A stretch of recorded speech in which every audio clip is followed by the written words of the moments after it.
2500-ൽ കൂടുതൽ പ്രക്ഷോഭകാരികളെയാണ് ഇറാൻ ഭരണകൂടം കൊന്നിരിക്കുന്നത്. അന്താരാഷ്ട്ര മാധ്യമങ്ങളൊക്കെ അത്തരത്തിൽ വളരെ ഞെട്ടിപ്പിക്കുന്ന വാർത്തകളാണ് ഇറാനിൽ നിന്ന് റിപ്പോർട്ട് ചെയ്യുന്നത്. അമേരിക്ക വലിയ രീതിയിലുള്ള ആക്രമണങ്ങൾ ഇറാനിൽ നടത്തും എന്ന് കഴിഞ്ഞ ദിവസങ്ങളിലൊക്കെ ട്രംപൊക്കെ വലിയ ഭീഷണിയൊക്കെ മുഴക്കിയിട്ടുണ്ടായിരുന്നു. എന്നാൽ ആയത്തുള്ള അലി ഖമേനിയെ തൊടാൻ അമേരിക്ക യഥാർത്ഥത്തിൽ ഭയക്കുകയാണ്. അത്തരത്തിലുള്ള സൂചനകളാണ് നമുക്കിപ്പോൾ ലഭിക്കുന്നത്. അതായത് ഇറാനെ അമേരിക്ക ആക്രമിക്കാൻ വേണ്ടി പോകുന്നില്ല, അവർ പിന്നോട്ടടിച്ചിരിക്കുന്നു എന്നാണ് മനസ്സിലാകുന്നത്. എന്തൊക്കെയാണ് കൂടുതൽ വിശദാംശങ്ങൾ? ഈ നമ്മുടെ നാട്ടിൽ ചില വലിയ പ്രമാണിമാരുണ്ട്. അവരുടെ കൂടെ നിൽക്കുന്ന ചില ചെറുപ്പക്കാരെയൊക്കെ എരിയേറ്റി പറയും, ഡാ പോയില്ല അവനെ തല്ലടാ, തല്ല്, ഞാൻ എന്ത് കാര്യം വന്നാലും ഞാൻ കൂടെ ഉണ്ട് എന്ന് പറഞ്ഞിട്ട് അവസാനം പതുക്കെ ഇത് നോക്കി നിൽക്കുകയും ഒരു കാരണവശാലും അവർക്ക് സപ്പോർട്ട് കൊടുക്കാതിരിക്കുകയും ചെയ്യുന്ന ഒരവസ്ഥയാണ് ഇന്ന് ഇറാനിൽ നടക്കുന്നത്. ഈ പ്രക്ഷോഭകാരികളോട് കുറച്ച് ദിവസം മുമ്പ് ഡൊണാൾഡ് ട്രംപ് പറഞ്ഞത്, നിങ്ങൾ നഗരങ്ങളും ഗ്രാമങ്ങളും ഒക്കെ പിടിച്ചെടുക്കുക, സഹായം ദാ വരുന്നു, പുറകെ വരുന്നു എന്ന് പറഞ്ഞു. ഈ സഹായം വരുന്നു എന്ന് പറയുകയല്ലാതെ സഹായം ഒന്നും എത്തുന്നുമില്ല. ഒന്നും രണ്ടുമല്ല ആ മനുഷ്യർ മരിച്ചു വീണിരിക്കുന്നത്. 2600-ലധികം മനുഷ്യർ ഇന്നലെ വരെ മരിച്ചിരുന്നു. ഇന്ന് എത്ര പേര് മരിച്ചിട്ടുണ്ടെന്ന് നമുക്ക് കണക്കില്ല. പിന്നെ ഇറാനിയൻ സർക്കാർ പുറത്തുവിടുന്ന കണക്കുകളൊന്നും ശരിയാവണമെന്നില്ല. അതിലൊക്കെ എത്രയോ അധികം ആൾക്കാർ കൊല്ലപ്പെട്ടിട്ടുണ്ടാകാം. ഇറാനിൽ ജനകീയ മുന്നേറ്റം അത് വിജയിക്കണമെങ്കിൽ ഇറാനിലെ റവല്യൂഷണറി ഗാർഡ്സിനെ ഇല്ലാതാക്കണം. ഇറാൻ സൈന്യത്തിൻ്റെ ഈ പറയുന്ന മതം കൂടി ചേർന്നിട്ടുള്ള ഒരു ഭരണകൂടമാണ് അവിടെ. അതിന് തിയോക്രസി എന്നാണ് ഇംഗ്ലീഷിൽ പറയുന്നത്. ഇപ്പൊ പണക്കാരുടെ ഭരണമാണെങ്കിൽ പ്ലൂട്ടോക്രസി, തൊഴിലാളി വർഗ സർവാധിപത്യത്തിന്റെ ഭരണമെന്ന് പണ്ടൊക്കെ നമ്മൾ പറയുന്ന ഒരു തമാശ ഉണ്ടായിരുന്നു, കമ്മ്യൂണിസം. അത് ഇപ്പൊ ഇല്ല. അപ്പൊ ഇപ്പൊ ഉള്ളത് ഈ തിയോക്രസിയാണ്, മതഭരണകൂടം. ഈ മതഭരണകൂടത്തെ ഇളക്കുക എന്നുള്ള അത്ര എളുപ്പമല്ല. നിക്കോളാസ് മദുറോ എന്ന് പറയുന്ന ഒരു ഏകാധിപതിയായിരുന്നു, ഒരു വ്യക്തിയാണ്. ആ വ്യക്തി തീർന്നാൽ അയാളുടെ ചുറ്റുമുള്ള സർവ്വതും ഇളകും. പക്ഷെ തിയോക്രസി അങ്ങനല്ല. തിയോക്രസിയില് ഒരു വലിയ വിശ്വാസത്തിന്റെ, ഒരു വലിയ മതത്തിന്റെ പിന്തുണ, സ്പിരിച്വൽ ടെമ്പറൽ രണ്ടിൻ്റെയും കൂടെ തലവനാണ്. അത് തന്നെ അയാളുടെ ശക്തി. അതായത് അയാളെ അങ്ങനൊന്നും മാറ്റാൻ പറ്റില്ല. അയാൾ ചിലപ്പോൾ ഓടിപ്പോവുമായിരിക്കും അവിടുന്ന്. മരണഭീതി ഈ തിയോക്രാറ്റുകൾക്കും ഉണ്ട്, എല്ലാവരെയും പോലെ. പക്ഷേ എന്നിരുന്നാലും അയാൾക്ക് ശേഷം അവിടെ ഒരു ജനാധിപത്യ ഭരണകൂടം വരുമെന്ന് ഉറപ്പൊന്നുമില്ല. ഇനി മറ്റൊരു വിഷയം ഞാൻ പറയാം. അതായത് അമേരിക്ക ഒരല്പം ഇറാനെ ആക്രമിക്കാൻ പേടിക്കുന്നുണ്ട്. അതിൻ്റെ കാരണം ഇറാൻ ഒരു മുന്നറിയിപ്പ് കൊടുത്തു. പിന്നെ ഇറാന്റെ സമീപ പ്രദേശങ്ങളിലുള്ള ഖത്തർ, അതുപോലെ ബഹ്റിൻ, UAE, സൗദി, പിന്നെ തുർക്കി, ഇതെല്ലാം മുസ്ലിം രാജ്യങ്ങളാണ്. ഈ രാജ്യങ്ങളിലൊക്കെയുള്ള പിന്നെ അമേരിക്കയുടെ താവളങ്ങളെ ഇറാൻ ആക്രമിക്കുമെന്ന് അതാത് രാജ്യങ്ങൾക്ക് മുന്നറിയിപ്പ് കൊടുത്തു. അതായത് നിങ്ങൾ പിന്നെ കിടന്ന് കരഞ്ഞിട്ട് കാര്യമില്ല, നിങ്ങളുടെ രാജ്യത്തെ ഈ പറയുന്ന അമേരിക്കൻ താവളങ്ങളെ ഒക്കെ തന്നെ ഞങ്ങൾ ആക്രമിക്കും. അതിനിടയിൽ നിങ്ങൾക്ക് പരിക്ക് പറ്റിയാൽ ഞങ്ങൾ ഉത്തരവാദികളല്ല. ഇത് ഞങ്ങൾ നിങ്ങളെയല്ല ആക്രമിക്കുന്നത്, അവിടുത്തെ അമേരിക്കൻ താവളങ്ങളെയാണ് എന്നൊരു മുന്നറിയിപ്പ്. ഇത് കാരണം പല മുസ്ലിം രാഷ്ട്രങ്ങളും, അതായത് സൗദി അറേബ്യയും ഖത്തറും ഉൾപ്പെടെയുള്ള രാജ്യങ്ങൾ അമേരിക്കയുടെ മേൽ സമ്മർദ്ദം ചെലുത്തുന്നു. ഇറാൻ ആക്രമിക്കരുത്, അത് ആലോചിച്ച് മതി എന്നൊക്കെയുള്ള സമ്മർദ്ദം അവിടുന്ന് വരുന്നു. അപ്പൊ പിന്നെ അടുത്ത ഒരു വിഷയം, ഇറാനിലെ ഒരു ഭരണമാറ്റം എന്ന് പറയുന്നത് മദുറോയുടെ മാറ്റം പോലെ ഒരു ഭരണമാറ്റം ആവില്ല. ഇറാനിൽ ഇസ്ലാമിക ഭരണകൂടം താഴെ വീണ് ജനാധിപത്യം വന്നാൽ അതൊരു ബഹുസ്വരതയുള്ള രാജ്യമായിട്ട് മാറും. അവിടെ വിവിധ മതവിഭാഗങ്ങൾ വരാൻ തുടങ്ങും. അവിടെ പൗരാണികമായ ഒരു മതമുണ്ടായിരുന്നു, സൊറാഷ്ട്രിയനിസം. ഈ ഏകദൈവം എന്ന് പറഞ്ഞ് ചില ആൾക്കാർ വലിയ പിന്നെ മസിലൊക്കെ കാണിക്കുമല്ലോ, ഞങ്ങൾ ഏകദൈവ വിശ്വാസികളാണ്, ബഹുദൈവ വിശ്വാസികളെക്കാൾ ഞങ്ങൾ മുമ്പിലാണ്. ഇപ്പോൾ ഒരു ദൈവം ഉണ്ടായാലും 100 ദൈവം ഉണ്ടായാലും പ്രത്യേകിച്ച് മാറ്റമൊന്നുമില്ല. അപ്പം ഏകദൈവ വിശ്വാസികൾ എന്ന് പറയുന്നവരിങ്ങനെ അവരുടെ ഏതാണ്ട് മേന്മയായിട്ട് പൊക്കി കാണിക്കുന്ന സാധനമാണ്. ഇനി ഇറാനിലെ അങ്ങനെയുള്ള ആ ഏകദൈവ വിശ്വാസം ലോകത്ത് ആദ്യമായിട്ട് മുന്നോട്ട് വെച്ച ഒരു ചിന്താ പദ്ധതിയാണ് സൊറാഷ്ട്രിയനിസം. അതൊരു സംസ്കാരമാണ്, ഇറാന്റെ സംസ്കാരം.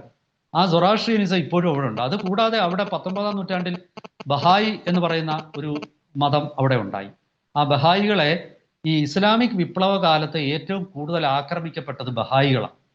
ആ ബഹായികൾ ചിലർ ഇന്ത്യയിൽ എത്തിയിട്ടുണ്ട്. ഞാൻ അങ്ങനെ ഒരു വ്യക്തിയെ പരിചയപ്പെടാൻ എനിക്ക് സാധിച്ചു. ഞാൻ പത്രപ്രവർത്തകന ഹിന്ദുവിലെ ജോലി ചെയ്യുന്ന കാലത്ത് ഗ്യാൻബറി സിസാൻ എന്ന ഒരു വ്യക്തിയെ ഞാൻ പരിചയപ്പെട്ടു. അദ്ദേഹം ആലപ്പുഴയ്ക്ക് അടുത്ത് ചേർത്തലയിലെ കോഞ്ചേരി കയർ ഫാക്ടറി, ഇപ്പോൾ എനിക്ക് വന്ന ആ ഫാക്ടറി അടച്ചു പൂട്ടിയെന്ന് തോന്നുന്നു.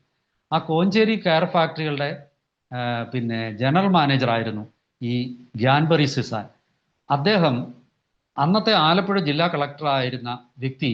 അദ്ദേഹം ഹിന്ദു മതത്തിൽ ജനിച്ച ബഹായി മതത്തിൽ യഥാർത്ഥത്തിൽ ശ്രീകൃഷ്ണനെയും ഒരു പ്രവാചകനായിട്ട് അവർ അംഗീകരിക്കുന്നുണ്ട് ബഹായികളെ. അപ്പോൾ അങ്ങനെയുള്ള ഈ ബഹായി വിശ്വാസിയായിരുന്നു ആലപ്പുഴ ജില്ലാ കളക്ടറായ ഒരാൾ. അദ്ദേഹത്തിന്റെ പേര് ഞാനങ്ങ് വിട്ടുപോയി, അതുകൊണ്ടാണ് പറയാത്തത്.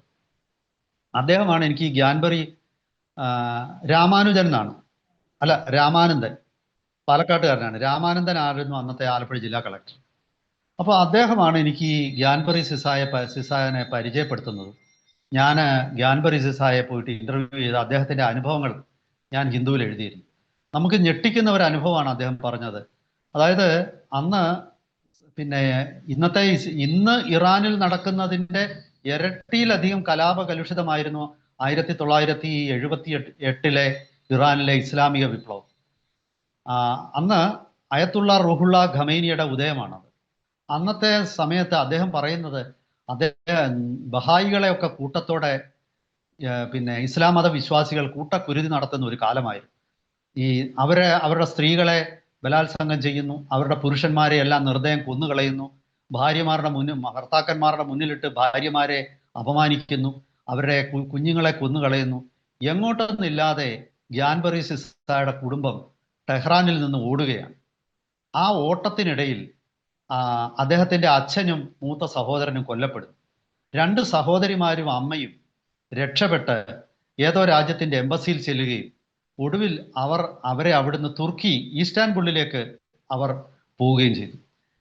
ഗ്യാൻബറി സിസ ആകട്ടെ, അദ്ദേഹം പറയുന്ന അദ്ദേഹം 8 വയസ്സെങ്ങാണ്ടുള്ള ഒരു കുട്ടിയാണ്. ആ കുട്ടിയായ ഗ്യാൻബറി സിസ അവിടെ നിന്നും ഒരു സംഘം ബഹായികളോടൊപ്പം കാൽനടയായി ഇറാന്റെ അതിർത്തി കടന്ന് ബലൂചിസ്ഥാനിലെത്തുക.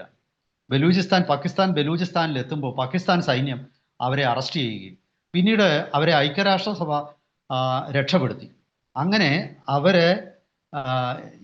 പല രാജ്യങ്ങളും അവരെ സ്വീകരിച്ചു. അക്കൂട്ടത്തിൽ ബഹായികൾ ഒരുപാട് ആൾക്കാർ ഇന്ത്യയിലേക്ക് വന്നു, ചിലര് പാശ്ചാത്യ രാജ്യങ്ങളിലേക്ക് പോയി. അങ്ങനെ ഇന്ത്യയിലേക്ക് വന്ന വ്യക്തിയാണ് ഈ ഗ്യാൻബറി സിസ. അദ്ദേഹം കേരളത്തിൽ പഠിച്ചു. ഡൽഹിയിലാണ് സ്കൂൾ വിദ്യാഭ്യാസം കഴിഞ്ഞ്. അതിനുശേഷം കേരള യൂണിവേഴ്സിറ്റിയിലാണ് അദ്ദേഹത്തിന് അഡ്മിഷൻ കിട്ടുന്നത്. അങ്ങനെ അദ്ദേഹം കേരളത്തിലെത്തി. കേരള യൂണിവേഴ്സിറ്റിയിൽ നിന്നും ഗ്രാജുവേറ്റ് ചെയ്തു, പോസ്റ്റ് ഗ്രാജുവേഷൻ ചെയ്തു. ഇവിടെ പിന്നെ അതിനുശേഷം അദ്ദേഹത്തിന് കേരളത്തിൽ തന്നെ ജോലി കിട്ടി. ശ്രീലങ്കക്കാരിയായ ഒരു ബഹായി മതവിശ്വാസി അദ്ദേഹം വിവാഹം കഴിച്ചു. കേരളത്തിൽ തന്നെ ആയിരുന്നു. ഇപ്പം എവിടെയാണെന്ന് എനിക്ക് അറിഞ്ഞുകൂടാ, അദ്ദേഹമായിട്ട് ഇപ്പം എനിക്ക് ബന്ധമില്ല. അപ്പോൾ അദ്ദേഹം ആ ഒരു കലാപത്തിൻ്റെ കാര്യം എന്നോട് പറയുമ്പോൾ അത് ഒരു പ്രത്യേക സാഹചര്യത്തിലാണ് അദ്ദേഹം പറയുന്നത്. അതായത് അദ്ദേഹത്തിന് വർഷങ്ങൾക്ക് മുമ്പ് താൻ നഷ്ടപ്പെട്ടു പോയ അദ്ദേഹത്തിൻ്റെ അമ്മയെയും സഹോദരിയെയും അദ്ദേഹം എന്നോട് സംസാരിക്കുന്ന സമയത്ത് പിന്നെ തുർക്കിയിൽ വെച്ച് കാണുകയാണ്. ആ കണ്ട കൂടിക്കാഴ്ചയാണ് ഞാൻ അന്ന് വാർത്തയായിട്ട് എഴുതിയത്. അപ്പോൾ എനിക്ക് ഒരുപാട് കാര്യങ്ങൾ പറയാനുണ്ട്. ഇവിടെ നമുക്കത് പറയാനുള്ള വേദിയല്ല. അപ്പോൾ ഞാൻ പറഞ്ഞു വരുന്നത്, ഇറാനിൽ അന്നുണ്ടായ ആ വിപ്ലവം, അതിലൂടെ ഷായെ പുറത്താക്കി ഭരണത്തിലേക്ക് ഏറിയ ഇപ്പോഴത്തെ ഖമൈനിമാർ, ആ ഖമൈനിമാർ അന്ന് അവരുണ്ടാക്കിയ ആ വിപ്ലവമല്ലയോ, അത് അവർക്ക് ഇന്ന് തിരിച്ചു കിട്ടുകയാണ്. പക്ഷെ അമേരിക്കയെ സംബന്ധിച്ചിടത്തോളം അമേരിക്ക ഇവിടെ പ്രക്ഷോഭകാരികൾക്ക് കൊടുത്ത ഉറപ്പ് പാലിക്കാൻ ബുദ്ധിമുട്ടാണ് എന്നാണ് എനിക്ക് മനസ്സിലാകുന്നത്. കാരണം ഇങ്ങനെ ഒരു മാറ്റം നടന്നാൽ ഞാൻ ഈ പറഞ്ഞ തദ്ദേശീയ വിശ്വാസങ്ങളൊക്കെ തന്നെ തിരികെ വരും. ആ തിരികെ വരുന്നത് മിഡിൽ ഈസ്റ്റിൻ്റെ മൊത്തത്തിലുള്ള ഒരു നേച്ചർ അങ്ങ് മാറ്റിക്കളി. നിങ്ങൾ വിചാരിക്കുന്ന പോലെ ഇസ്ലാം മാത്രമല്ല മിഡിൽ ഈസ്റ്റിൽ. പല രാജ്യങ്ങളിലും ചെറിയ രീതിയിലെങ്കിലും ക്രിസ്ത്യാനിറ്റി ഉണ്ട്. പിന്നെ ഡ്രൂസ് എന്ന് പറയുന്ന മതമുണ്ട്. ഈ പറയുന്ന കുർദുകൾ അവര് പൂർണ്ണമായിട്ട് അവർ ഇസ്മയിലുകൾ എന്ന് പറയുന്ന ഒരു വിഭാഗമായിട്ടാണ്. അവരൊരു സിങ്ക്രിറ്റിക്, അതായത് മറ്റു വിശ്വാസങ്ങളും ഉള്ളവരുണ്ട് ഡ്രൂസിൻ്റെ ഇടയിൽ. പിന്നെ നമ്മൾ യസീദികളെ കുറിച്ച് കേട്ടിട്ടുണ്ട്. ഭഗവാൻ മുരുകനെ ആരാധിക്കുന്ന അതിന് സമാനമായ ആരാധന ക്രമങ്ങളും അവർക്കുണ്ട്. ഇന്ത്യയുമായിട്ട് എന്തോ അവർക്ക് ബന്ധങ്ങളുണ്ട്. ഇങ്ങനെയുള്ള ഒരുപാട് വിശ്വാസങ്ങൾ മധ്യപൂർവേഷ്യയിലെ മിഡിൽ ഈസ്റ്റിലെ വിശ്വാസങ്ങളൊക്കെ തിരിച്ചു വരികയും ഇതൊക്കെ പലരെയും അലോസരപ്പെടുത്തുന്നുണ്ട്. അതായത് മിഡിൽ ഈസ്റ്റിൻ്റെ സോഷ്യോ പൊളിറ്റിക്കൽ ഗ്രാഫ് തന്നെ മാറിപ്പോകും.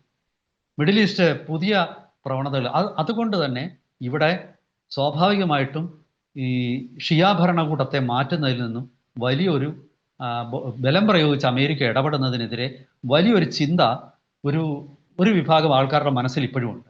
പക്ഷേ ഈ ഇപ്പോഴത്തെ പ്രക്ഷോഭത്തിന്റെ ഒരു പോക്ക് കണ്ടിട്ട് അവർ നിശ്ചയമായിട്ടും അവർ തന്നെ വിജയത്തിലേക്ക് എത്തുമെന്നാണ് ഞാൻ കരുതുന്നത്.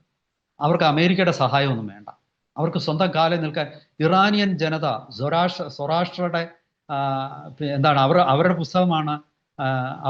അവർ ആഹുറ മസ്ദ എന്ന ഒരു ദൈവത്തിനെ വിശ്വസിക്കുന്ന അവരുടെ പുസ്തകത്തിന്റെ പേര് ഞാൻ മറന്നുപോയി. എന്തായാലും ശരി, അവരുടെ ഐഡന്റിറ്റി ഇന്നും കാത്തു സൂക്ഷിക്കുന്നവരാ. അതുകൊണ്ടാണ് അവർ സുന്നികളിൽ നിന്നും വ്യത്യസ്തരായ വിശ്വാസത്തെ പിന്തുടരുന്ന ഷിയാക്കളായത്. നമ്മൾ ഇത് നോക്കുമ്പോൾ പാകിസ്ഥാനിലെ ജനസംഖ്യയിൽ ഏതാണ്ട് 25% ഷിയാക്കളുണ്ട്. സ്വാഭാവികമായിട്ടും പാകിസ്ഥാനിലും ഇതിൻ്റെ അലവലികൾ ഉണ്ടാകും. അങ്ങനെ അമേരിക്കയുടെ സഖ്യരാഷ്ട്രങ്ങളായ പാകിസ്ഥാൻ തൊട്ട് ഗൾഫ്, പിന്നെ തുർക്കി, ഇവരൊക്കെ തന്നെ ഈ ഇറാനിലെ ഒരു ഇടപെടലിനെ നിന്നും അമേരിക്കയെ പരമാവധി നിരുത്സാഹപ്പെടുന്നു. പക്ഷേ ഇറാനിലെ ഇടപെടൽ അമേരിക്കയ്ക്ക് ഒരു തരത്തിൽ ആവശ്യമാണ്. കാരണം ഞാൻ ഈ പറഞ്ഞ രീതിയിലുള്ള ഒരു ഇറാൻ നിലവിൽ വന്നാൽ ഇസ്രായേൽ എന്ന രാജ്യത്തിനായിരിക്കും ഏറ്റവും കൂടുതൽ അതുകൊണ്ട് സുരക്ഷ ഉണ്ടാകാൻ പോകുന്നത്. കാരണം ആ ഇറാൻ, ജനാധിപത്യം അനുസരിച്ചുള്ള ഇറാൻ, ബഹുസ്വരതയുള്ള ഇറാൻ, അതുപോലെ വിവിധ മതങ്ങൾ താമസിക്കുന്ന ഒരു യഥാർത്ഥ സെക്കുലർ ഇറാൻ, ഇങ്ങനെയൊക്കെയുള്ള ഒരു ഇറാൻ രംഗത്ത് വന്നാൽ സ്വാഭാവികമായിട്ടും ഇസ്രായേൽ പോലുള്ള ഒരു രാജ്യത്തിന് അവരുടെ വെല്ലുവിളികൾ വളരെയധികം കുറയും.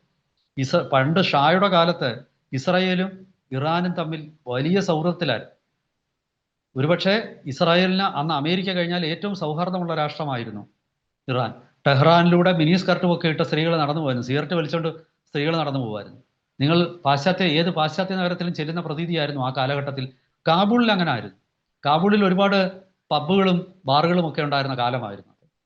അന്ന് പാശ്ചാത്യരൊക്കെ തന്നെ പാശ്ചാത്യ സംഗീതജ്ഞന്മാരെ, ഹിപ്പികള്, ഇവരുടെയൊക്കെ ഒരു കേന്ദ്രമായിരുന്നു കാബൂളും അതുപോലെ തന്നെ ടെഹ്റാനും ഒക്കെ. എന്തായാലും വരും ദിവസങ്ങളിൽ ഈ പ്രക്ഷോഭകാരികൾ ഉറച്ചു നിൽക്കുകയാണെങ്കിൽ വലിയൊരു യുദ്ധം തന്നെ അവിടെ നടക്കും. ഇപ്പോഴത്തെ ആയിരങ്ങളുടെ പകരം ഒരുപക്ഷെ ലക്ഷങ്ങൾ കൊല്ലപ്പെടാം. പ്രക്ഷോഭകാരികളെ പെട്ടെന്ന് അടിച്ചമർത്താൻ പറ്റുമെന്ന് എനിക്ക് തോന്നുന്നില്ല. കാരണം പ്രക്ഷോഭകാരികൾക്ക് അവിടെ വെറും മതപരമായ എതിർപ്പ് അല്ലെങ്കിൽ സ്വാതന്ത്ര്യത്തിന് വേണ്ടി മാത്രമല്ല, സാമ്പത്തികമായ അസ്ഥിരതയാണ്. അതായത് ഇന്ന് $1 മൂല്യം നിങ്ങൾ അന്തം വിടും. 14 ലക്ഷം ഇറാനി റിയാലാണ്. $1 കൊടുത്താൽ നിങ്ങൾക്ക് 14 റിയാൽ കിട്ടാം. ഒരു ഡോളർ കൊടുത്താൽ ഇന്ത്യയിൽ നിന്നും പരമാവധി ഒരു 90-91 രൂപയാണ് കിട്ടുന്നത്. പക്ഷെ ഇറാനെ പോലെ ഇത്ര എണ്ണ സമ്പത്തുള്ള ഈ രാജ്യത്തിലെ $1 കൊടുത്താൽ നിങ്ങൾക്ക് 14 ലക്ഷം ഇറാനിയൻ കറൻസി കിട്ടുക. അത്ര ഗതികേടിൽ പണപ്പെരുപ്പത്തിലാണ്. എന്തായാലും ശരി, ഇറാനിലെ പക്ഷെ ഇതൊക്കെ പറയുമ്പോഴും അമേരിക്ക ഇറാനിൽ ഇടപെടാൻ വീണ്ടും മടിക്കുമെന്ന് തന്നെയാണ്. ഒരു കാര്യം കൂടെ പറഞ്ഞ് ഞാൻ അവസാനിപ്പിക്കുകയാണ്. അതായത് ഷിയാക്കളുടെ അവിടുത്തെ ഈ ഇസ്ലാമിക വിപ്ലവം നടന്ന കാലത്ത് ഒരിക്കൽ അമേരിക്കൻ എംബസിയിലെ ഉദ്യോഗസ്ഥരെ അവർ തടവിലാക്കി. അന്ന് അവരെ മോചിപ്പിക്കാൻ നടത്തിയ അമേരിക്കയുടെ ശ്രമം, ജിമ്മി കാർട്ടർ ആയിരുന്നു അന്നത്തെ അമേരിക്കൻ പ്രസിഡന്റ്. അന്ന് അത് ദയനീയമായിട്ട് പരാജയപ്പെട്ടു. അതുപോലെ ഒരു സംഭവം ഇനി ഉണ്ടാകാൻ അമേരിക്ക ആഗ്രഹിക്കുന്നില്ല. എന്തായാലും ഇറാനോളം വലിയൊരു പ്രദേശത്തെ ഡയറക്റ്റഡ് എനർജി വെപ്പണും മാത്രം ഉപയോഗിച്ച് ആക്രമിക്കാൻ പറ്റുമെന്ന് എനിക്ക് തോന്നുന്നില്ല. പരമ്പരാഗത രീതിയിലുള്ള ക്രൂയിസ് മിസൈലുകളും അതുപോലെ തന്നെ ബോംബർ വിമാനങ്ങൾ ഉപയോഗിച്ച് ആകാശത്തിന്റെ വ്യോമ സുപ്പീരിയോറിറ്റി, എയർ സുപ്പീരിയോറിറ്റി നേടിയെടുത്ത് മാത്രമേ അവിടെ നിൽക്കാൻ പറ്റൂ. ഗ്രൗണ്ട് ട്രൂപ്സിനെ ഇറക്കാൻ അമേരിക്ക മടിക്കും. എന്തായാലും വരും ദിവസങ്ങളിൽ കൂടുതൽ അപ്ഡേറ്റ്സുമായിട്ട് നമുക്ക് പ്രേക്ഷകരെ സമീപിക്കാം.